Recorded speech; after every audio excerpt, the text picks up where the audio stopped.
Sundarlal Bahuguna and Chipko movement के बारे में डिस्कस करेंगे इस लेक्चर में हम। रिसेंटली न्यूज़ में इसलिए है क्योंकि सुंदरलाल बहुगुणा की अभी डेथ हो गई है। किसकी वजह से? कोविड-19 की वजह से। और ये मेन लीडर थे चिपको मूवमेंट के। और सुंदरलाल बहुगुणा गांधीयन अप्रोच को फॉलो करते थे, यानी कि नॉन वायलेंस को ये मानते थे जी, अहिंसा में विश्वास रखते थे। तो चिपको मूवमेंट के बारे में स्टार्ट करते हैं पढ़ना। चिपको मूवमेंट एक नॉन वायलेंट एजिटेशन था जी, मतलब अहिंसात्मक एक विद्रोह था। किस लिए किया था ये? पेड़ों को बचाने के लिए, फॉरेस्ट को बचाने के लिए किया था। कहाँ पे? चमोली डिस्ट्रिक्ट में। उस टाइम पे 1973 में स्टार्ट किया था। किसने स्टार्ट किया था? सुंदरलाल बहुगुणा ने।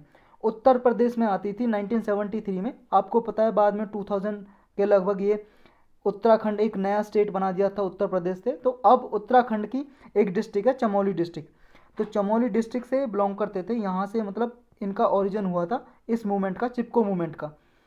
ये चिपको का मतलब होता है जी एम्ब्रेस, मतलब गले लगाना। इन्होंने क्या किया था, किस विलेज में जितने भी इनके गांव में ट्रीज थे उनको गले लगा लिया था, हक कर लिया था, और सारे जो एरिया को एनसर्कल कर लिया था। क्यों? क्योंकि यहाँ पे देखो जी, फॉरेस्ट एरिया को काटने के लिए यहाँ पे फॉरेस्ट डिपार्टमेंट से लोग आ रहे थे, यहाँ पे डेवलपमेंट करना चाहते थे। लेकिन ये बायोडाइवर्सिटी है जी, जो उसको बचाना चाहते थे। जो हिमालय में ट्री वगैरह है, फॉरेस्ट वगैरह है, उनको बचाना चाहते थे।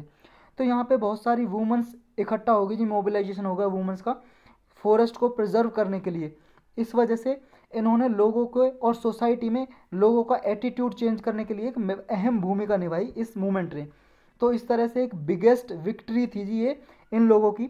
तो इन्होंने जो राइट टू फॉरेस्ट था उसको भी प्रिजर्व किया लोगों का, और लोगों में जागरूकता फैलाई। और इसकी वजह से क्या है, जो पॉलिसी मेकिंग को इन्फ्लुएंस किया, जो क्या है जी, गवर्नमेंट में एडमिनिस्ट्रेशन में जब पॉलिसी बनाते थे इकोनॉमिक डेवलपमेंट के लिए, तो फिर इन्वायरमेंट को ध्यान में रखते हुए वो पॉलिसी बनाते थे ताकि ज़्यादा फॉरेस्ट एरिया को काटना ना पड़े, पेड़ों को काटना ना पड़े, डिफॉरेस्टेशन ना करना पड़े। तो इसने जी एक तरह से टोटल जो कॉमर्शियल फेलिंग ऑफ ट्रीज थी उस पर बैन लगा दिया। जो 30 डिग्री लेटीट्यूड से ऊपर और 1000 एल्टीट्यूड से ऊपर 1981 में जितने भी कॉमर्शियल फेलिंग होती थी ट्रीज़ की, वो रोक लगा दीजिए उन पे। ये देखो जी, ये अपना इक्वेटर अर्थ पे, यहाँ से 30 डिग्री ऊपर लेटीट्यूड पे, यानी कि हमारा जो हिंदुस्तान है जी, ये यहाँ से निकलती है 23.5 डिग्री, गुजरात, ये राजस्थान, यहाँ से होते मध्य प्रदेश, छत्तीसगढ़, इन 8 राज्यों से निकलती है। इससे ऊपर लगभग यहाँ पे हिमालय के पास ये लगा लो जी, लगभग 30 डिग्री जो लेटीट्यूड है, यहाँ के आसपास जितने भी फॉरेस्ट एरिया ना तो उनको काटा जाएगा। और एल्टीट्यूड ये जी, जब हम अर्थ से ऊंचाई पे जाएंगे, ऊंचाई पे, समझ रहे हो, ये तो अर्थ पे ही हम जा रहे हैं जी लेटीट्यूड पे। अगर अर्थ से आसमान में जाएंगे हम, अर्थ से ऊपर, तो वो हो गया एल्टीट्यूड, हाइट पे। तो एल्टीट्यूड पे 1000 मीन सी लेवल से ऊपर, यानी कि 1 किलोमीटर ऊपर, जैसे पहाड़, आपको पता है जी माउंट एवरेस्ट कितनी ऊंची है, लगभग 8848 किलोमीटर मीटर, सॉरी मीटर है जी, लगभग 8.8 किलोमीटर ऊंची है ये। तो ये जो यहाँ पे हिमालय है उसकी एवरेज हाइट है जी, ग्रेटर हिमालय की लगभग 5 to 6 किलोमीटर एवरेज हाइट है। तो इस पे जी 1000 मीटर से ऊपर, यानी कि 1 किलोमीटर से ऊपर पेड़ों को ना काटा जाए, ऐसा बैन लगा दिया जी यहाँ पे गवर्नमेंट ने इस मूवमेंट के बाद। तो यही था जी ये मूवमेंट, चिपको मूवमेंट। मेन क्या रहता है, याद रखना है इसमें, कि बस फॉरेस्ट एरियाज को, ट्रीज वगैरह को कटने से बचाना था। अब सुंदरलाल बहुगुणा के बारे में थोड़ा पढ़ लेते हैं जी। 1927 में इनका जन्म होता है और 2021 में अभी इनकी डेथ हो गई है। ये हैं जी सुंदरलाल बहुगुणा। इन्होंने देखो जब पेड़ काटने आते थे फॉरेस्ट डिपार्टमेंट वाले, तो ये पेड़ों को गले लगा लेते थे। ये मूवमेंट था, इन्होंने चिपको मूवमेंट इन्होंने इनिशिएट किया कि हिमालयन स्लोप पे जितने भी ट्री वगैरह उनकी रक्षा करने के लिए। और इन्होंने चिपको स्लोगन दिया, स्लोगन का मतलब है जी नारा, ताकि इन्होंने कहा जी इकोलॉजी इज परमानेंट इकोनॉमी, ये नारा दिया चिपको मूवमेंट के साथ, चिपको स्लोगन के साथ। चिपको मूवमेंट 1970 में शुरू होता है ताकि इकोलॉजी, इकोसिस्टम के बारे में इम्पोर्टेंस लोगों को बताई जाए। इन्होंने कहा जी ecology economy should go together, मतलब अगर आप इन्वायरमेंट को बचाना चाहते हो और इकोनॉमी को भी डेवलपमेंट करना चाहते हो तो दोनों को साथ लेके चलना पड़ेगा, दोनों को ध्यान में रख के पॉलिसी बचानी पड़ेगी। इन्होंने जी एक कैंपेन और चलाया टेहरी डैम के लिए। ये टेहरी डैम भागीरथी रिवर है उत्तराखंड में जी, भागीरथी रिवर पे टेहरी डैम बनाने की जब बात चल रही थी, इसके अगेंस्ट इन्होंने कंपेन की, अभियान किया कि ये प्रोजेक्ट ना बनाया जाए, इसकी वजह से यहाँ पे डिवास्टेटिंग कंसिक्वेंस हो सकते हैं जी, मतलब इस पे यहाँ पे डिस्ट्रॉय हो सकता है, कुछ हार्म हो सकता है, यानी कि बाढ़ आ सकती है जी डैम बनाने से, तो इनको रोका था जी, कैंपेन चलाया था। लेकिन ये टेरी डैम अब बन चुका है भागीरथी रिवर पे। इन्होंने सब बहुत ही मतलब one of India's longest fast रखा था, ये व्रत रखा था जी इन्होंने। हंगर स्ट्राइक की थी लगभग 56 दिन के लिए, 56 डेज से ज़्यादा इन्होंने हंगर स्ट्राइक की थी।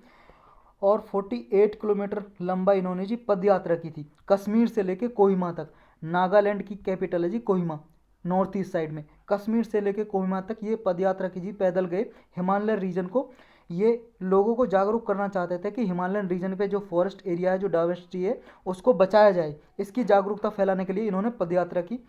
और इन्होंने जी वुमन लेड जो मूवमेंट थे, कुछ ऐसे आंदोलन थे जी, जो मूवमेंट का मतलब है जी आंदोलन हिंदी में, कुछ महिलाओं ने आंदोलन चला रखे थे किसके अगेंस्ट, जो लिकर माफिया थे। लिकर का मतलब है शराब, जो शराब बेचते थे लोग, शराब के अगेंस्ट इन्होंने वुमन से, महिला ने क्या चला रखे थे, आंदोलन मूवमेंट, ताकि यहाँ से शराब ना बेची जाए। और लोगों को जो शराब पीते हैं जी उससे बहुत नुकसान होता है, आपको पता है, बीवी बच्चों को मारते हैं और कमाते भी नहीं है।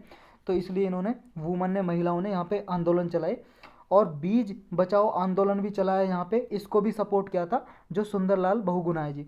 ये मूवमेंट इसलिए चलाया गया था ताकि हिमालय में जो एग्रीकल्चरल बायोडाइवर्सिटी है उसको बचाया जा सके।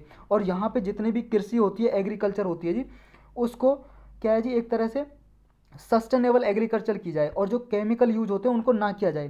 क्योंकि आपको पता है 1960s में ग्रीन रेवोल्यूशन स्टार्ट हो गई थी, और उसके ग्रीन रेवोल्यूशन जो क्रांति थी जी, हरित क्रांति बोलते हैं हिंदी में, इसमें क्या था कि ज़्यादा से ज़्यादा वीट राइस का प्रोडक्शन इसमें इंक्रीज हो गया था। और अच्छे हाई यील्डिंग वैरायटी का सीड्स यूज किए, और केमिकल फर्टिलाइजर, मतलब कि खाद वगैरह जो केमिकल के खाद होते हैं, यूरिया डीएपी यूज किए। तो इस मूवमेंट में बीज बचाओ आंदोलन का ये टारगेट था कि केमिकल फ्री एग्रीकल्चर हो, कि बिना केमिकल के क्या है जी एग्रीकल्चर हो, खेती हो, ताकि जो अनाज हो अच्छा पैदा हो।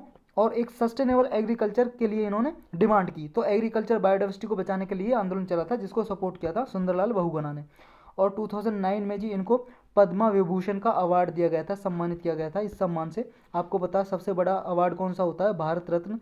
उसके बाद होता है जी भारत रत्न के बाद पद्मा विभूषण, फिर होता है जी पद्मा भूषण, और फिर होता है जी चौथे नंबर पर पद्माश्री। तो इन्हें दूसरे नंबर का सबसे हाईएस्ट ऊंचा अवार्ड है जो हमारे देश में, वो भी दिया जा चुका है 2009 में। लेकिन अभी इनकी डेथ हो चुकी है कोविड-19 की वजह से।